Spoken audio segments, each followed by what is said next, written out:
नमस्कार दोस्तों, आपका स्वागत है अनमोल कहानी घर यूट्यूब चैनल पर। कमरे में हल्की रोशनी बिखरी हुई थी। दीवार पर लगी घड़ी की सुइयां धीरे धीरे हरकत कर रही थी। टेबल पर एक केक रखा था जिस पर छोटी छोटी मोमबत्तियां जल रही थीं। मैंने प्यार भरी नजरों से सामने बैठी अपनी पत्नी माला को देखा, जिससे मेरी शादी को 1 साल हो गया था। आज हमारी एनिवर्सरी थी और मैं इस दिन को खास बनाने के लिए अपनी पूरी जान लगा दी थी। माला ने मुस्कुराते हुए मोमबत्तियां बुझाईं और तालियां बजाने लगी। मैं खुश होकर कहने लगा, जान, तुम्हारे इतने खूबसूरत साथ का शुक्रिया।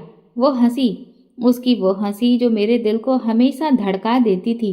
शुक्रिया तो बनता भी है, वो बड़ी ही अदा से बोली। इतनी लंबी लाइन को इग्नोर करके मैंने तुम्हें जो अपना साथी चुना है। वो खिलखिलाई तो मैंने हल्के से सर को झुकाया। यस माय प्रिंसेस, ये शख्स हमेशा के लिए आपका गुलाम हो गया है। तो वो मुस्कुराने लगी। मैंने चम्मच से केक का एक टुकड़ा उठाया और उसके होठों के पास ले गया। उसने नरमी से एक निवाला खाया और प्यार से बोली, अब मेरी बारी है। वो चम्मच लेकर आगे बढ़ी, लेकिन उसी पल मेरे फोन की घंटी बजी।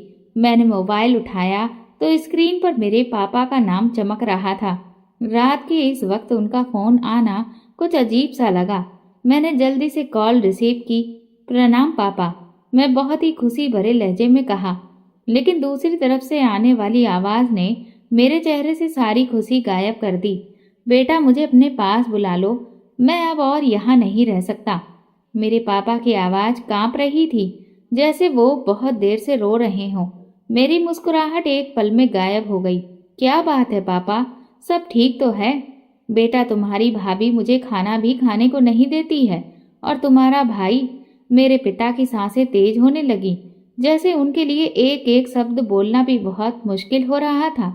वो तो बहुत मारता है बेटा, बहुत मारता है। ये सुनकर मेरा दिमाग सुन्न हो गया। मैं कुर्सी पर सीधा होकर बैठ गया। क्या कह रहे हैं पापा? भाई ऐसा कैसे कर सकता है?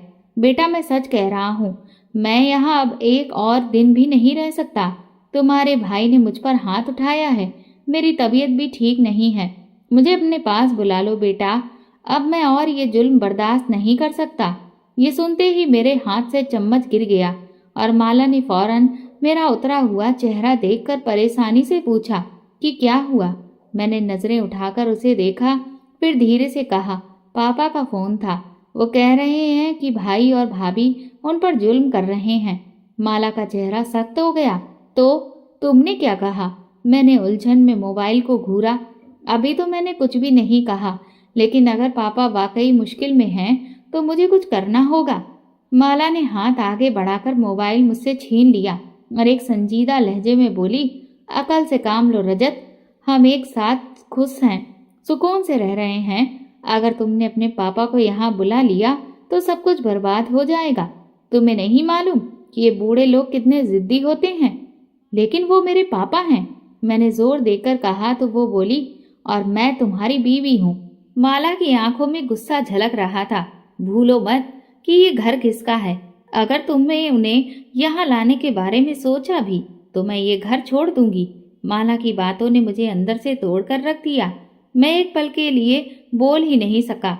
मेरे एक तरफ मेरे पिता थे जो तकलीफ में थे, और दूसरी तरफ मेरी पत्नी, जिसके बिना मैं अपनी जिंदगी के बारे में सोच भी नहीं सकता। तुम्हें फैसला करना होगा रजत। माला की आवाज में ठहराव था, मगर उसके शब्दों में छुपी हुई धमकी मुझे समझ आ रही थी। मैंने एक गहरी सांस ली और फिर अपने पिता को बहाना बनाकर कह दिया कि मैं इस वक्त शहर से बाहर हूँ। जैसे ही वापस आता हूँ आपसे बात करता हूँ। कॉल बंद हो गई, लेकिन मेरे दिमाग में ढेर सारे विचारों की आंधी चल रही थी। मगर मुझे मुस्कुराना पड़ा, क्योंकि मेरी अमीर पत्नी को यह पसंद नहीं था कि उसकी पहली एनिवर्सरी में किसी भी तरह की रुकावट पैदा हो जाए। वो पहले ही मुझसे छोटी छोटी बातों पर नाराज थी। इसीलिए अपनी शादी की पहली सालगिरह में मैं बहुत अच्छे तरीके से मनाना चाह रहा था कि पिछली सारी नाराजगी उसकी खत्म हो जाए और उसका दिल मुझसे साफ हो जाए, क्योंकि उसे उसकी नाराजगी मैं अफोर्ड ही नहीं कर सकता था। मेरी जिंदगी अजीब मोड़ लेते लेते अचानक एक ऐसे रास्ते पर मुड़ गई थी जिसके बारे में मैंने कभी सपने में भी नहीं सोचा था। मैं एक मामूली सा वर्कर था, एक मामूली सा असिस्टेंट जो फाइलों को ढेर में दबकर गुजारा कर रहा था। मेरे सपने बहुत बड़े नहीं थे, बस एक अच्छी जिंदगी गुजारने की ख्वाहिश थी। लेकिन किस्मत ने मेरे लिए कुछ और ही सोच रखा था। मेरी कंपनी के बॉस की बेटी माला मुझ पर मर मिटी। वो खूबसूरत थी, दौलतमंद थी और सबसे बढ़कर वो मुझे चाहती थी। शुरुआत में तो मुझे यकीन ही नहीं आया कि एक अमीर लड़की मेरी तरफ अट्रैक्ट हो सकती है, लेकिन जब उसने खुलकर अपनी मोहब्बत का इजहार किया तो मैं भी उसके इश्क में गिरफ्तार होने लगा। मेरी जिंदगी एक पल में बदल गई। मैं जो पहले एक असिस्टेंट की कुर्सी पर बैठता था, दिन भर बहुत मुश्किलों में उलझा रहता था, अब इस कंपनी का फाइनेंस डायरेक्टर बन चुका था। मेरी तनख्वाह कई गुना बढ़ गई थी। मेरे पास एक चमचमाती नई गाड़ी आ गई और एक बहुत ही अच्छा फ्लैट मिल गया जो माला ने मुझे तोहफे में दिया था। मैं तो जैसे हवाओं में उड़ने लगा। वही लोग मुझे पहले नजरअंदाज करते थे और अब वही लोग मेरे आगे पीछे घूमते थे।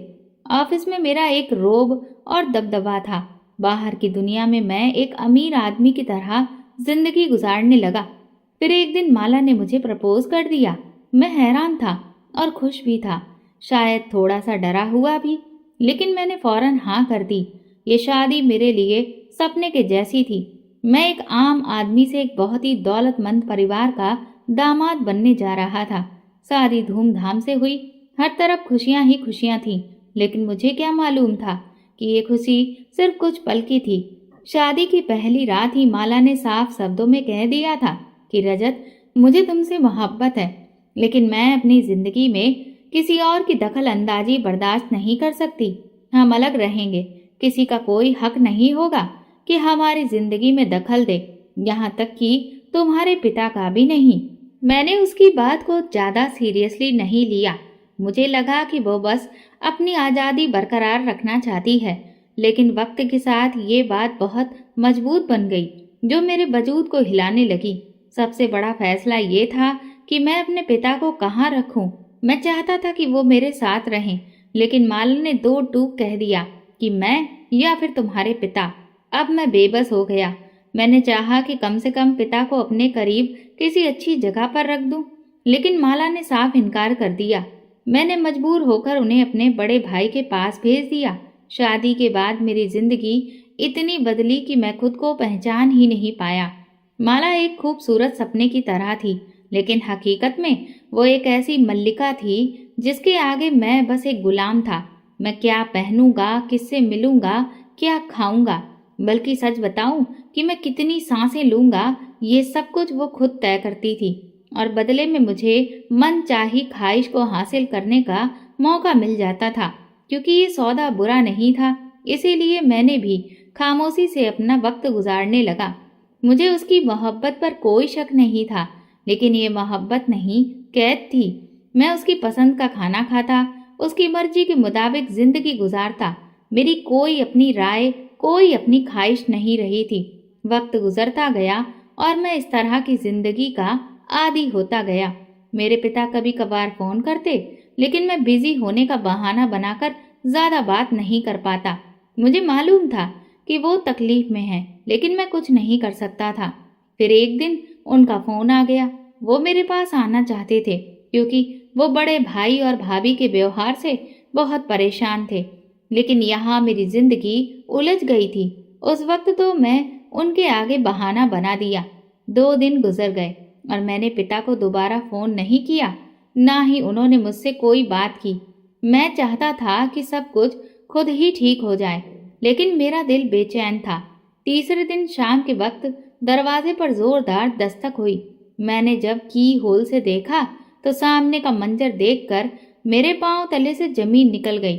मेरे पिता मेरे लग्जरी फ्लैट के दरवाजे पर खड़े थे। उनके कपड़े बहुत गंदे थे, चेहरा पीला पड़ा था और आंखों में हद से ज्यादा बेबसी थी। वो बड़े ही लाचारी भरी आवाज में दस्तक देते हुए बोले, बेटा दरवाजा खोलो। वो बोलते ही जा रहे थे, दरवाजा खोलो बेटा, मैं तुम्हारे पास आना चाहता हूँ। मेरी तो सांसें ही रुकने लगी।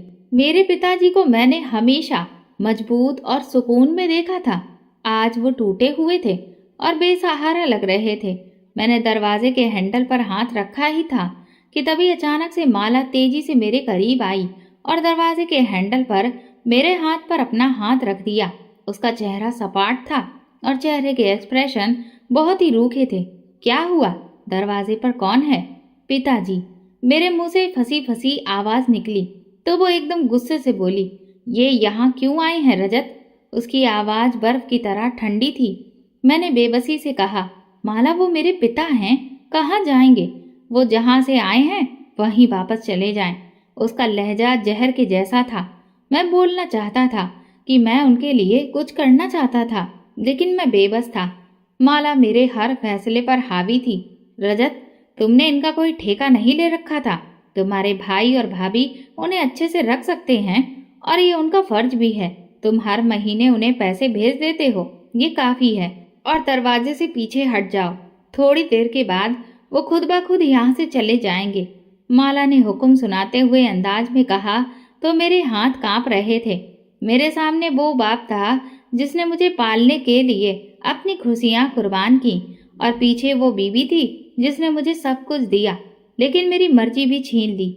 मेरे अंदर एक जंग छिड़ चुकी थी, एक ऐसी जंग जिसमें मैं खुद अपने ज़मीर से शिकायत कर रहा था। मेरी आंखों में आंसू आ गए। मैंने दरवाजे के की होल से देखा। पिताजी अभी भी उसी तरह खड़े थे, दरवाजे के खुलने का इंतजार कर रहे थे और ठंड में कांप रहे थे। रात हुई, आसमान पर बादल गरजने लगे और फिर मूसलाधार बारिश शुरू हो गई। मैं न जाने किस बेचैनी में अब तक जाग रहा था। मेरी नजरें खिड़की पर जमी थीं, जिस पर पानी की बूंदें खिड़की से टकराकर नीचे बह रही थीं, जैसे किसी बेबस रूह की आंखों से आंसू बरस रहे हों। मैंने बहुत ही धीरे से पर्दा सरकाया। खिड़की से बाहर जाकर देखा कि पिताजी बारिश में भीग रहे थे और दीवार के साथ लगकर बैठे थे।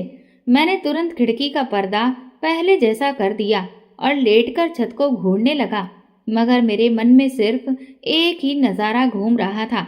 पिताजी जो दरवाजे के बाहर भीग रहे थे, कांप रहे थे और मैं कुछ भी नहीं कर पाया था। मेरे ज़मीर की जंग अब मुझ पर कब्जा कर चुकी थी। ये वही बाप है जो तुम्हारे बचपन में तुम्हें कंधों पर बिठाकर मेला ले चलता था। ये वही बाप है जिसने तुम्हारे लिए अपना आराम तक कुर्बान किया और आज इसे बेसहारा मददगार बाहर छोड़ रहे हो। मेरे दिल की धड़कनें तेज हो गईं। मैंने पहलू बदला और माला की तरफ देखा जो बिस्तर पर सुकून से सो रही थी, जैसे कि कुछ हुआ ही नहीं हो। मुझसे बर्दाश्त नहीं हुआ। मैं उठा, खिड़की की तरफ गया और बाहर जाकर देखा पिताजी अभी भी वहीं दीवार के साथ लगे बैठे थे। बारिश से उनके कपड़े पूरी तरह से भीग चुके थे। उनका शरीर थर-थर कांप रहा था और सर झुका हुआ था। मेरे सीने में कुछ टूटने लगा। अब बस, मैंने खुद से कहा और तेजी से दरवाजे की तरफ बढ़ा कि उसे खोलकर पिताजी को अंदर ले आऊं। लेकिन ये जानकर मुझे बहुत गुस्सा आया कि माला ने सोने से पहले दरवाजे को लॉक कर दिया था। मैं तेजी से माला की तरफ बढ़ा। माला, मैंने उसे झंझोड़ा। वो नींद से बहुत बोझिल होकर बड़बड़ाई, क्या दिक्कत है रजत? सोने दो ना मुझे। चाबी दो। उसने मेरी तरफ हैरत से देखा, फिर हंसी, जैसे मैं कोई ना समझ बच्चा हूँ। तुम मजाक कर रहे हो ना रजत? चाबी दो फौरन। मेरा लहजा सख्त था। हरगिज नहीं। उसने साफ इनकार कर दिया और तकिए के नीचे हाथ मारा। ये घर तुम्हारे बाप के लिए नहीं है, समझ आया? वो चले जाएंगे सुबह तक, फिक्र ना करो। मेरी बर्दाश्त की हद खत्म हो गई। मैंने तकिए के नीचे हाथ डाला, लेकिन माला ने मेरा बाजू पकड़कर रोका। रजत, ये मत करो, मुझे चाबी दो, वरना मुझसे बुरा कोई नहीं होगा। मैंने गुस्से से कहा और एक झटके से उसका हाथ हटा दिया। माला ने तेजी से चाबी को मुट्ठी में दबा लिया। ये चाबी नहीं मिलेगी रजत, उसने गुस्से में कहा। मेरा खून खौलने लगा। मैंने उसकी कलाई पकड़ी और जोर से झटका दिया। वो चीखी और चाबी फर्श पर गिर गई। मैंने झपट कर चाबी उठाई और दरवाजे की तरफ दौड़ा। रुक जाओ रजत, मैं कह रही हूँ कि रुक जाओ। माला चीखती रही, लेकिन मैं अब किसी भी चीज की परवाह नहीं कर रहा था। मेरे हाथ कांप रहे थे। मैंने कांपते हाथों से चाबी ताले में डालकर घुमाई। क्लिक की आवाज आई और ताला खुल चुका था। मैं तेजी से दरवाजा खोलकर बाहर की तरफ भागा, लेकिन जैसे ही मैंने एक कदम बाहर रखा, मेरी सांसें हलक में अटक गईं। पिताजी जमीन पर बेसुध बिना किसी हरकत के पड़े थे। उनकी आंखें बंद थीं। बारिश की बूंदें उनकी झुर्रियों वाले चेहरे पर गिर रही थीं और उनका शरीर बिल्कुल सफेद था। पिताजी, मैं चीख पड़ा और उनके पास जाकर झुक गया। मैंने उनका चेहरा अपने हाथों में लिया। वो बर्फ के जैसे ठंडे हो चुके थे। मेरे हाथ कांपने लगे। पिताजी, आंखें खोलिए। कोई जवाब नहीं आया। भगवान के लिए कुछ तो बोलिए। मेरी आवाज लड़खड़ा रही थी, लेकिन पिताजी खामोश थे। बारिश और तेज हो गई। मेरे दिल में खौफ का एक भयंकर तूफान उठा। मैंने उनकी नब्ज चेक की और तब मेरे अंदर सब कुछ जैसे रुक गया। नब्ज चलने की समझ मुझे आ ही नहीं रही थी। मेरा दिल डूबने लगा और मेरे हाथ सुन्न हो गए।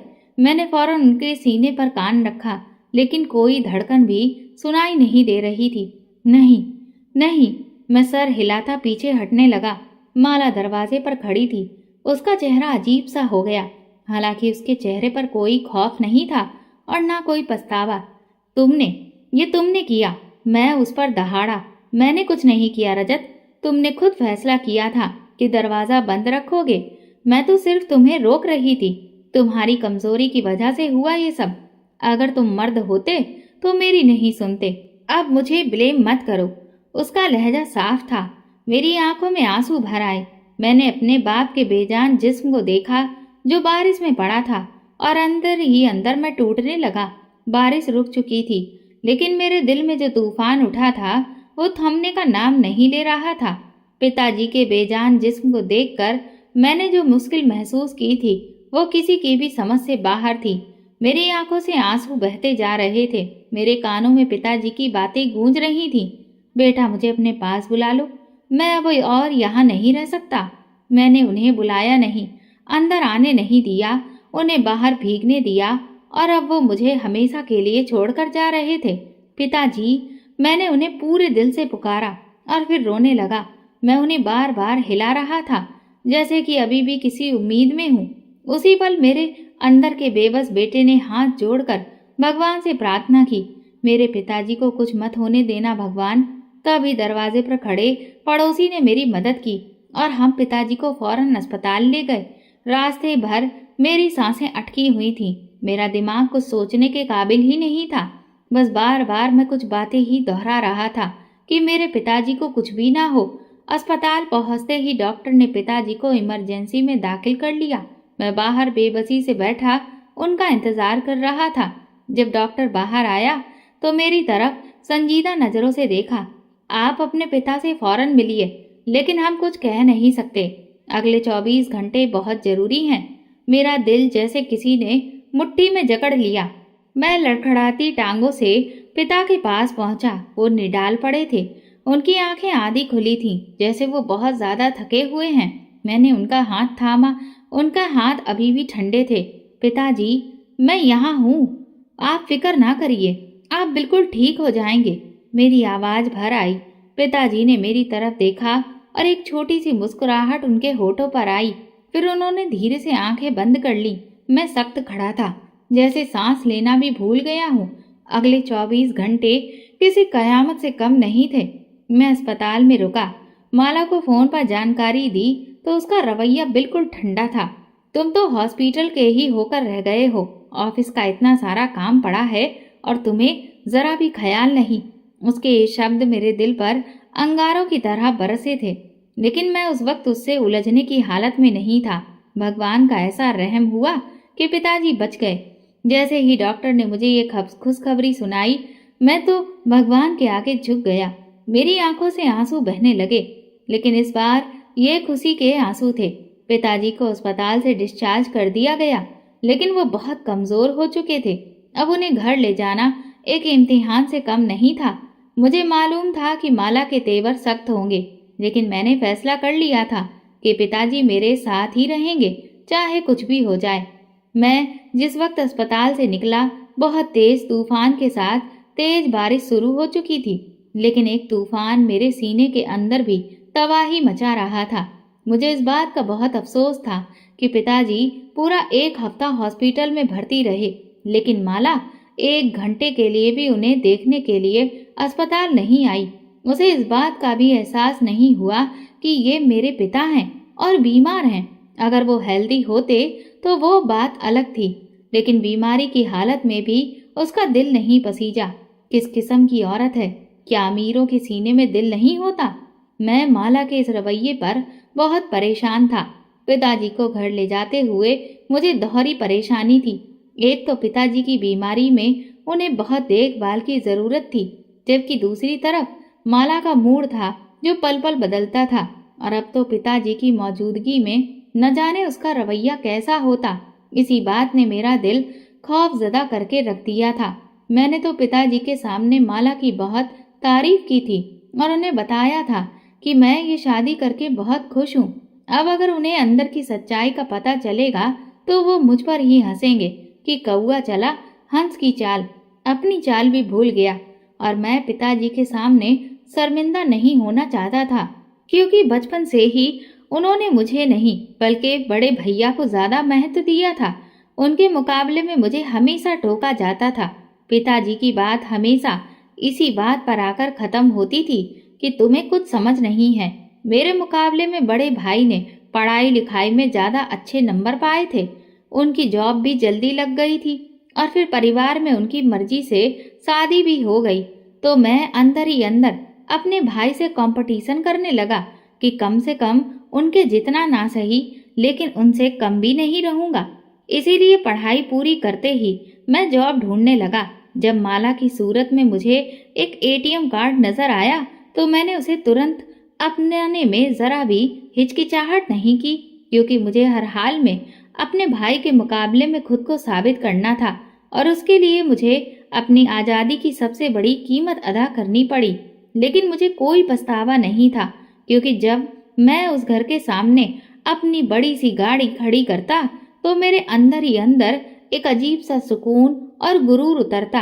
अपने ब्रांडेड 3 पीस सूट और सिगार से मैं उन पर जितना रोब डाल सकता था डालता। मैं उन पर अपनी अमीरी का इम्प्रेशन खूब जमा दिया करता था, लेकिन अंदर ही अंदर मैं कितना खाली हो चुका था ये मैं ही जानता था। इससे बड़ी और क्या बात होगी कि मैं माला से शादी के बाद अपने पिता से मिला ही नहीं, क्योंकि वो मुझे उनसे मिलने ही नहीं देती थी। वो अपने मामलों में मुझे इतना उलझा कर रखती थी कि मुझे कहीं और सोचने और देखने की मोहलत ही नहीं मिलती थी। मेरा वो गुरूर अब पछतावा बनकर रह गया। जब मैं अपने ही पिता को आज़ादी से फ्लैट के अंदर ना ला सका तो ऐसा लगा कि मेरे पिता एक बार फिर से मुझ पर हंसकर बोले कि तुम्हें तो कुछ समझ ही नहीं है। मैं अंदर ही अंदर घायल सा हो रहा था, पर दिल ही दिल में दुआएं कर रहा था कि फ्लैट पर पहुंचने पर कोई भी ऐसा ड्रामा ना हो जिस पर मैं शर्मिंदा हो जाऊं। मैं बहुत ही आराम से पिताजी को अंदर लाने लगा, मगर जैसे ही हम अंदर दाखिल हुए तो सामने माला को देखकर मैं चौंक कर रुक गया। उसकी आंखों में चमकने वाली रोशनी मुझ पर बिजली की तरह गिरी और मेरा दिल जोर जोर से धड़कने लगा। वो हाथ बांधे खड़ी थी, जैसे पहले से मेरा इंतजार कर रही हो। रजत, सब ठीक है ना? इन्हें कहाँ लेकर आ गए हो? न पैर छूना, न हाल चाल लेना, न पिताजी की तबीयत के बारे में पूछना, कुछ भी नहीं। उसकी आवाज का लहजा मेरे अंदर एक चुभन छोड़ गया। मैंने अपने पिता के थके हुए चेहरे की तरफ देखा। उनकी आंखों में नमी और बेबसी थी। मेरा दिल बगावत पर उतर आया। मैं माला की तरफ रुख करते हुए सख्ती से कहा, क्या मतलब है तुम्हारा? भला मैं इन्हें लेकर कहाँ जाता? जाहिर है मैं अपने ही घर लेकर आया हूँ। माला ने ताना मारती हुई मुस्कुराहट के साथ कहा, शायद तुम भूल रहे हो कि ये जो घर दिख रहा है ना, ये किसका है? तुम अच्छे से जानते हो ना। उसका एक कमेंट मेरे सीने पर जैसे हथौड़ा बनकर गिरा। पिताजी ने ये शब्द सुने तो उनके कदम लड़खड़ाए। चाहे दिल के किसी कोने में वो पहले ही इस तरह के व्यवहार के लिए तैयार थे। मैंने फौरन आगे बढ़कर उन्हें कंधों से सहारा दिया और माला की तरफ देखा, मगर वो पैर पटकते हुए वहां से चली गई। पिताजी की हालत देखकर मेरी रूह कांप गई। वो इतनी बेबसी से मुझे देख रहे थे कि मेरा दिल चाहा कि सब कुछ छोड़कर बस उनके साथ कहीं चला जाऊं। मैं उन्हें सोफे पर बिठाकर बोला, आप परेशान ना हो, मैं सब संभाल लूंगा। वो धीरे से मुस्कुराए, मगर उस मुस्कुराहट में वो चमक नहीं थी जो हमेशा उनके चेहरे पर मैंने देखी थी। मैं किचन में गया कि उनके लिए सूप बना सकूं, लेकिन जैसे ही मैंने चूल्हा जलाया, माला गुस्से से दंदनाती हुई अंदर दाखिल हुई। उसकी आंखों में शोले थे, जैसे अभी सब कुछ जलाकर राख कर देगी। ये सब क्या हो रहा है रजत? हमने शादी के बाद ये वादा किया था। मैंने बेबसी से सर झटका। माला, वो बीमार है, इस वक्त उनका ख्याल रखना मेरा फर्ज है। अच्छा, और तुम्हारा भाई, वो किस मर्ज की दवा है? वो मर गया है क्या? क्या सिर्फ तुम्हारा फर्ज है कि तुम अपने बाप को उठाकर अपने कंधों पर लेकर घूमो? उसने ताना मारा। मैंने गहरी सांस ली और शांति वाले अंदाज में उसे समझाने की कोशिश करने लगा। देखो माला, जब पापा ठीक हो जाएंगे मैं उन्हें वापस भेज दूंगा। फिलहाल सिचुएशन को समझने की कोशिश करो, लेकिन अभी चुप रहो प्लीज। उसने आगे बढ़कर मेरा हाथ पकड़ा। मैं सब कुछ बर्दाश्त कर सकती हूँ, लेकिन अपनी जिंदगी में इस तरह की दखल अंदाजी नहीं, समझे या नहीं? ये कोई दखल अंदाजी नहीं है, ये मेरा फर्ज है। मैंने आवाज दबाई। फर्ज? और जो वादे तुमने मुझसे किए थे वो क्या थे? वो तुम पर फर्ज नहीं है। वो चीखी। माला, भगवान के लिए धीरे से बोलो, पिताजी सुन लेंगे तो क्या सोचेंगे? तुम्हें अपने पिता की परवाह है, लेकिन मैं क्या सोच रही हूँ तुम्हें इसकी कोई परवाह नहीं है। वो मुंह फुलाकर बोली तो मैंने अपना सर पकड़कर बैठ गया। मुझे हर पल हर लम्हा सिर्फ तुम्हारी परवाह है माला, लेकिन तुम मेरी सिचुएशन समझने की कोशिश तो करो। पिताजी अभी अभी मौत के मुंह से निकले हैं। तुम्हें पता है वो बारिश में भीगने की वजह से कितने बीमार हो गए थे? अगर उन्हें कुछ हो जाता तो यकीन करो मैं कभी खुद को माफ नहीं कर पाता। ये तो भगवान का शुक्र है कि भगवान ने उन्हें नई जिंदगी दे दी। बस कुछ दिन के लिए बर्दाश्त कर लो। जैसे ही वो ठीक हो जाएंगे मैं उन्हें वापस भिजवाने का इंतजाम कर दूंगा। वो लगातार मुझे घूरती रही, फिर पैर पटक कर बाहर निकल गई। लेकिन उसके बाद उसका रवैया और भी ज्यादा तल्ख हो गया। कभी वो खाने की मेज पर बर्तन जोर से रखती, कभी मुझसे इतनी बदतमीजी से बात करती कि मैं पिताजी के सामने शर्मिंदा सा हो जाता। लेकिन जाहिर है उसे मैं कोई जवाब नहीं दे पाता, क्योंकि मैं जानता था कि इससे तो चीजें और भी ज्यादा भयानक हो जाएंगी। मैं अपनी लाइफ में बहुत मुश्किल से सेट हुआ था, इसीलिए फूक फूक कर कदम रख रहा था। मैं जानता था कि मेरी जिंदगी की ये सारे ऐसो आराम की चीजें सिर्फ माला की वजह से थीं, और अब तो मुझे उनकी आदत हो गई थी। उनके बगैर तो मैं रहने के बारे में सोच भी नहीं सकता था, और माला को अब नाराज करके मैं अपनी पहले वाली जिंदगी में नहीं आना चाहता था। इसीलिए बहुत ही सब्र के साथ मैं माला का हर रवैया बर्दाश्त कर रहा था कि बस थोड़े दिन की बात है, फिर पिताजी को वापस भाई के यहाँ किसी न किसी तरह से भेज दूंगा, और फिर सारी चीजें मेरे और माला के बीच में बेहतर होने लगेंगी। इसीलिए मेरा सारा फोकस अपने पिता को ठीक करने में था। मैं उनकी खूब देखभाल कर रहा था ताकि वो पूरी तरह से जल्दी से ठीक हो जाएं, और मैं अपने मकसद में बहुत तेजी से कामयाब भी हो रहा था, क्योंकि पिताजी की हालत बेहतर होने लगी।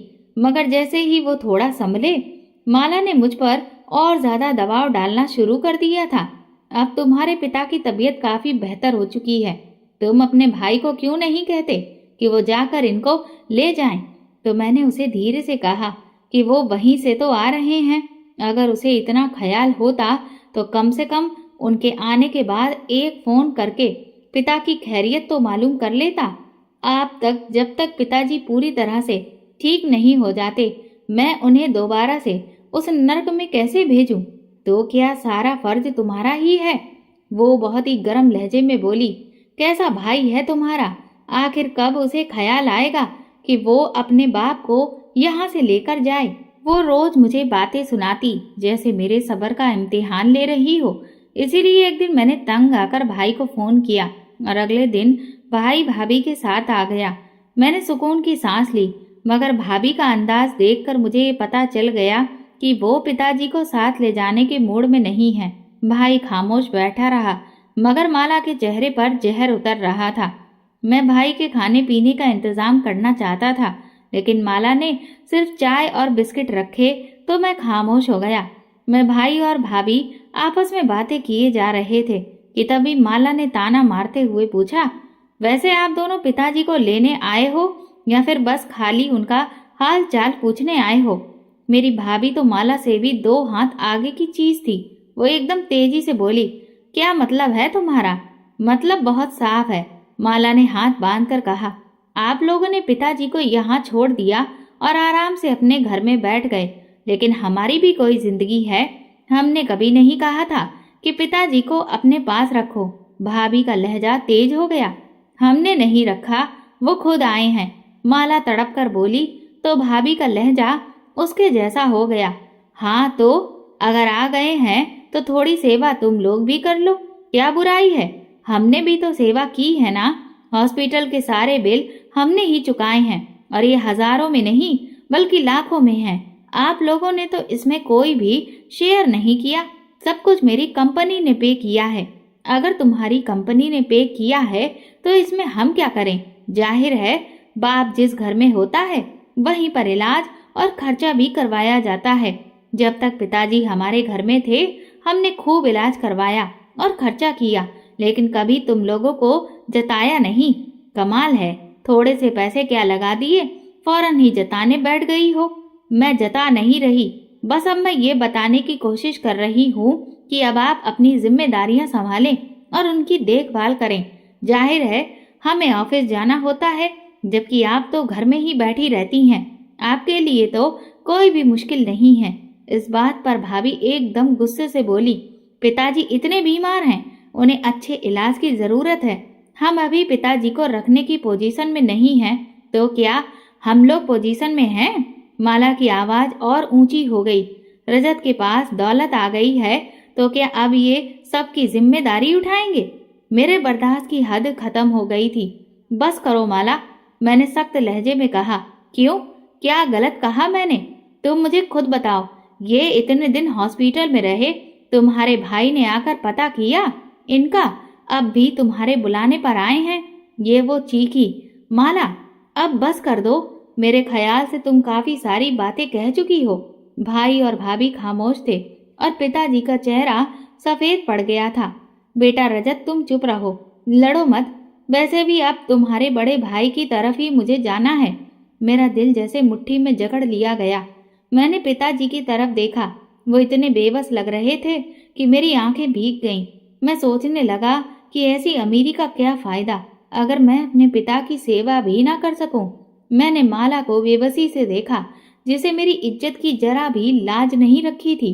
मैं एकदम से पिताजी से बोला, आप कहीं नहीं जा रहे जब तक आप पूरी तरह से ठीक नहीं हो जाते। मेरी बात अभी खत्म भी नहीं हो पाई थी कि माला ने सख्त लहजा अपनाते हुए मेरी तरफ देखकर कहा, अगर बड़े भैया साथ ले जाना चाहते हैं तो आपको क्या दिक्कत है? मेरी बर्दाश्त खत्म हो गई। माला अब अगर पिताजी यहाँ नहीं रह सकते तो फिर शायद मैं भी यहाँ नहीं रह सकता। मेरी इस बात ने कमरे में खामोशी फैला दी। माला का चेहरा सफेद पड़ गया। क्या मतलब? उसने धीरे से कहा, मतलब ये है कि अगर तुम मेरी सबसे बड़ी जिम्मेदारी को कबूल नहीं कर सकती तो फिर मैं भी अपनी जिंदगी के फैसले में आजाद हूँ। ये बात बोलकर मैंने पिताजी के कंधे पर हाथ रखा, जैसे उन्हें यकीन दिला रहा हूँ कि अब मैं कभी पीछे नहीं हटूंगा। माला ने कुछ कहने के लिए होंठ खोले, मगर कोई शब्द न निकल सके। शायद उसे यकीन ही नहीं आ रहा था कि मैं इस हद तक जा सकता हूँ। और वो पल जब मैंने पिताजी को सीने से लगाकर कहा, अब आप कहीं नहीं जाएंगे, तो ड्राइंग रूम में बैठे हुए सभी लोगों को जैसे सांप सूंघ गया। सबसे ज्यादा तो माला का मुंह खुला रह गया। उसे यकीन नहीं आ रहा था कि उसका गुलाम पति कभी यूं उसके सामने सर उठाकर बात करेगा, बल्कि आज मैंने सिर्फ उसके सामने सर नहीं उठाया, अपने भाई और भाभी के सामने अपनी इज्जत को मिटने से बचाया था। माला गुस्से से उठी और कमरे से चली गई। मेरे घर के हालात माला की वजह से इस कदर जहरीले हो चुके थे कि मेरे बड़े भाई ने वहां और ज्यादा रुकना ठीक नहीं समझा और वो भाभी को लेकर हमारे घर से जल्दी ही चले गए। पिताजी मुझे कहते ही रह गए कि मैं उनके साथ चला जाता हूँ, तुम्हारी जिंदगी कहीं मेरी वजह से खराब न हो जाए। तुम्हारी पत्नी गुस्से की बहुत तेज है। तो मैंने उन्हें हौसला दिया और कहा कि आप उसके मिजाज की फिक्र ना करें, वो पल में तोला और पल में माशा है, सब ठीक हो जाएगा, आप परेशान ना हो। मैंने अपना फैसला तो कर ही चुका था। लेकिन मुझे अच्छे से अंदाजा था कि अब मैं एक जलती हुई तलवार पर खड़ा हूँ जो किसी भी वक्त मुझे काट सकती है। लेकिन मेरी हैरत की इंतहा तब न रही जब मैं कमरे में आया तो माला खामोश रही। हालांकि वो खामोश रहने वाली लड़कियों में से नहीं थी। मैंने तिरछी निगाहों से उसे देखे जा रहा था। मेरे कान उसकी धमाकेदार आवाज सुनने के लिए बिल्कुल तैयार थे, लेकिन उसकी खामोशी टूट ही नहीं रही थी। तो मेरे दिल में एक डर उठने लगा कि कहीं वो मुझे छोड़ने का फैसला ही ना कर डाले, क्योंकि वो ऐसी ही थी। वो जितनी जल्दी मोहब्बत जताती थी उतनी ही जल्दी नफरत का इजहार करने में वो देर नहीं लगाती थी। वक्त के साथ साथ मुझे ये अच्छे से अंदाजा हो गया था कि वो मेरे फैसले से समझौता करने की कोशिश कर रही है, मगर उसकी एक खामोशी सिर्फ एक धोखा है। उसकी आंखों में मेरे पिता के लिए अनजानी सी नफरत भरने लगी थी। वो कुछ कहती तो नहीं थी, मगर उसके रवैये में आए बदलाव को मैं महसूस कर रहा था। मैं उसे खुश रखने की हर तरह से कोशिश करने लगा, उसे पहले से ज्यादा वक्त देने लगा। पिताजी की तबीयत अब पहले से काफी बेहतर थी, इसलिए मैंने ऑफिस जाने का सोचा, क्योंकि उसका भी ज्यादातर वक्त घर की बजाय ऑफिस में गुजरता था। तो मैंने सोचा कि इस तरह उसके करीब रहने का मौका मुझे मिल जाएगा, क्योंकि घर में तो उसने अपना रूम मेरे रूम से अलग कर लिया था। इसलिए मैंने एक हफ्ते के बाद दोबारा ऑफिस जाना शुरू कर दिया। मेरे काम का रूटीन बहुत सख्त है। अक्सर सुबह निकलता हूँ और देर रात लौटता हूँ। ऐसे में ज्यादातर पिताजी से फोन पर ही बात हो पाती थी। मैं जब भी फोन करता तो वो सो रहे होते, ये बात मुझे नौकर बताया करता था। और अगर कभी जाग भी रहे होते थे तो उनकी आवाज इतनी कमजोर होती कि मैं परेशान हो जाता। कुछ दिनों में मैंने महसूस किया कि पिताजी की हालत फिर बिगड़ रही है। उनकी भूख भी कम हो गई है। सबसे ज्यादा तकलीफ वाली बात ये थी कि वो अक्सर बेसब्री से सोने से पहले मेरा इंतजार किया करते थे, लेकिन अब वो जैसे मुझसे मिलने से कतराने लगे हों। उनकी रंगत पीली पड़ती जा रही थी। मुझे फिक्र होने लगी और मैंने फैसला किया कि उन्हें किसी अच्छे डॉक्टर के पास लेकर जाऊं। मगर जैसे ही मैंने ये बात माला से की, वो तुरंत बोली, अरे रजत, इसमें इतना परेशान होने वाली क्या बात है? अगर तुम्हें लगता है कि तुम्हारे पिता को चेकअप की जरूरत है तो तुम्हें इतना परेशान होने की जरूरत नहीं। हमारे फैमिली डॉक्टर बहुत ही काबिल हैं। ऐसे में उन्हें बाहर लेकर जाने की जरूरत क्या है? मैं कॉल कर देती हूँ, वो उन्हें घर आकर देख लेंगे।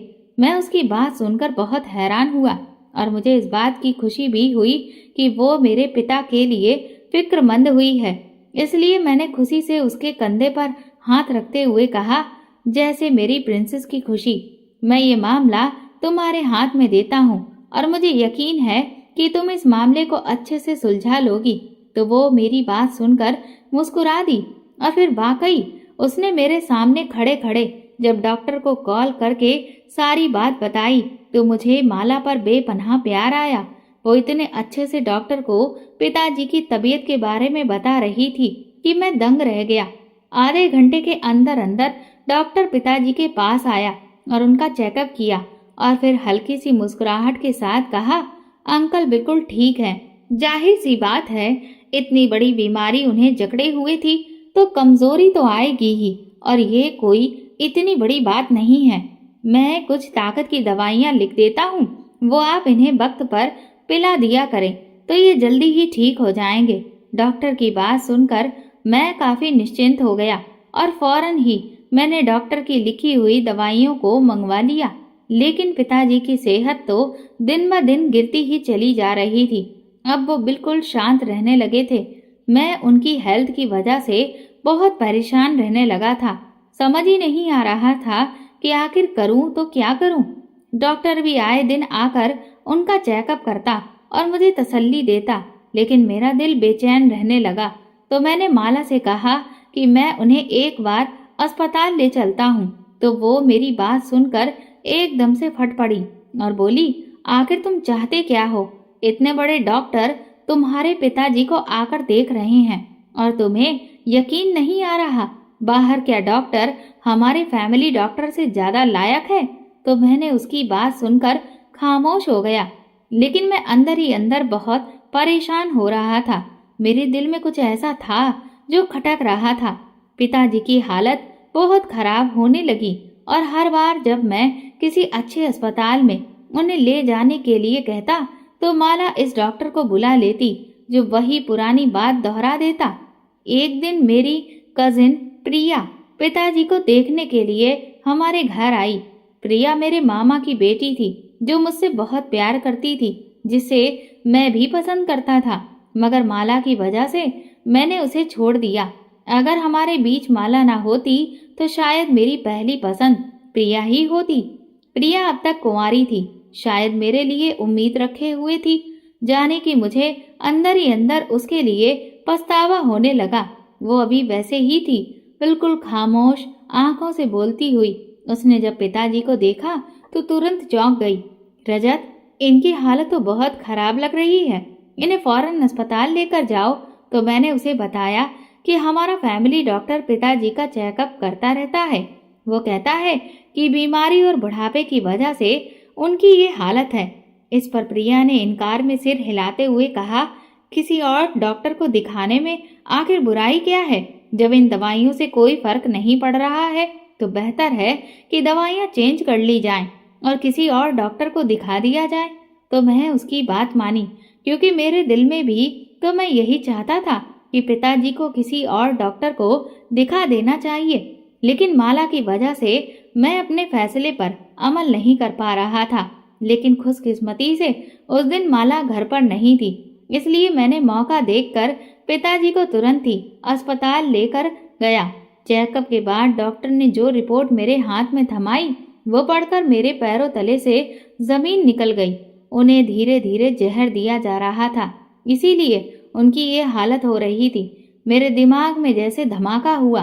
घर में मेरे और माला के अलावा तीसरा कोई नहीं था, तो ये सब कौन कर रहा था? ये समझने में मुझे देर नहीं लगी।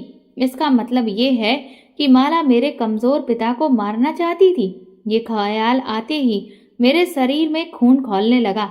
मैंने कभी सोचा भी नहीं था कि जिस औरत की जिंदगी की खुशी मेरे लिए सबसे बढ़कर थी, वो मुझसे मेरे बाप की जिंदगी छीनने की कोशिश करेगी। मेरी आंखों में आंसू आ गए। मैं कितना बेवकूफ था कि माला पर अंधा भरोसा करता रहा। मैंने अपने पिता को जरूरी इलाज के बाद प्रिया के घर ले जाकर कहा कि जब तक मैं उनके लिए कोई और इंतजाम नहीं कर लेता, तुम इन्हें अपने पास रखो। और फिर एक मोटी रकम निकालकर मैंने प्रिया के हाथ पर रखी। प्रिया ने गुस्से से मेरी तरफ देखा। ये पैसे रखो अपने पास रजत। हर रिश्ता पैसों से नहीं खरीदा जा सकता और ना ही अपनाया जा सकता है। मुझे शर्मिंदगी महसूस हुई। मैं पिताजी को प्रिया के हवाले किया और घर वापस आया। अब मेरे मन में सिर्फ एक ही सवाल था कि माला से बदला कैसे लूं। मैं माला को वही सजा देना चाहता था जो उसने मेरे पिता के लिए सोची थी, मगर मैं ये सब जज्बात में आकर नहीं करना चाहता था। मैं उसे सोच समझकर बर्बाद करना चाहता था। मैंने उसे जब बताया कि मैं सिर्फ उसकी खुशी के लिए पिताजी को वापस भेज दिया है, तो वो हैरत से मेरी तरफ देखने लगी। तो मैंने उसे कहा, मुझे तुम्हारी खुशी से ज्यादा कुछ भी प्यारा नहीं है। तो वो मेरे सीने से लग गई। मैं उसके सामने ऐसा बन गया जैसे मुझे कुछ पता ही नहीं है कि वो मेरी गैर मौजूदगी में पिताजी के साथ क्या कुछ करती रही। मैं उससे पहले से भी ज्यादा मोहब्बत जतानी शुरू करती। मैंने उसे महंगे तोहफे देने लगा, बाहर घुमाने ले जाने लगा, ताकि वो ये समझे कि मैं अभी उसके काबू में हूँ। और फिर मैं अपने इरादों पर अमल करना शुरू कर दिया। इसलिए सबसे पहले मैंने घर के नौकरों पर काम करना शुरू किया। उन्हें बहुत इज्जत दी, इतनी जो उन्हें कभी भी इस घर में नहीं मिली। उनकी तनख्वाह बढ़ा दी, उनकी इतनी तारीफें की, माला से भी ज्यादा। अब वो लोग मेरी वफादारी का दम भरने लगे। फिर मैंने बहुत ही आसानी के साथ उनसे ये उगलवा लिया कि मेरे पिताजी को जहर मिलाकर दिया जाता था। मैंने बहुत तरीकों से माला के खिलाफ सारे सबूत इकट्ठे कर लिए, जिसमें उसका जहर देने का सबूत भी शामिल था। फिर मैंने वो वार किया जिससे माला की दुनिया हिल गई। एक रात मैंने बातों ही बातों में माला से कुछ फाइल्स पर उसके सिग्नेचर ले लिए। उसको शायद ही अंदाजा नहीं था कि वो ये क्या कर बैठी है। असल में मैंने सारा बिजनेस अपने नाम पर करवा लिया और उसे पता भी नहीं चलने पाया। उस दिन के बाद मैंने वकील के जरिए माला के खिलाफ मुकदमा दर्ज करवा दिया। जब पुलिस हमारे घर आई तो माला दंग रह गई। ये क्या हो रहा है? तो मैंने उससे कहा, तुम्हें अपने कर्मों की सजा मिल रही है माला। तुमने मेरे पिता को जहर दिया और अब तुम्हारे खिलाफ सबूत मौजूद है। माला तिलमिला गई। रजत, तुम ऐसा नहीं कर सकते। यही तो मैं तुमसे कहना चाहता था माला, कि तुम मेरे साथ ऐसा नहीं कर सकती। माला को पुलिस ने गिरफ्तार कर लिया। वो चीख रही थी, मगर अब कुछ नहीं हो सकता था। उसकी सारी प्रॉपर्टी, सारी जायदाद का मैं इकलौता वारिस था। वो चाहकर भी अपने लिए एक अच्छा वकील नहीं कर सकती थी, क्योंकि उसके पास फूटी कौड़ी भी नहीं थी। माला को उसके किए की सजा मिल गई तो मेरे दिल में ठंडक पड़ गई। मैं सीधा प्रिया के पास गया। अपने पिता को देखा। वो पहले से बहुत बेहतर लग रहे थे। तो मैं शुक्रगुजार नजरों से प्रिया की तरफ देखा कि अगर वो न होती तो शायद मेरे पिताजी दुनिया में नहीं होते। माला के हाथों तो वो तड़प तड़प कर मर जाते और मुझ जैसे बेवकूफ को पता भी नहीं चलता। मैं पिताजी के पास जाकर उनका हाथ थामा। पिताजी, अब मैं आपको कभी भी अकेला नहीं छोड़ूंगा। तो मेरी बात सुनकर उनकी आंखों में आंसू आ गए। उस दिन मैंने ये जाना कि जिंदगी में सब कुछ पैसा नहीं होता, बल्कि कुछ रिश्ते हमारे लिए बहुत जरूरी होते हैं। इसीलिए मैंने बहुत सोचने के बाद प्रिया से शादी करने का फैसला किया। मेरी बात सुनकर खुशी से प्रिया का चेहरा खिल गया था। दोस्तों, अगर आपको हमारी कहानी पसंद आई हो तो कमेंट करके जरूर बताएं। धन्यवाद।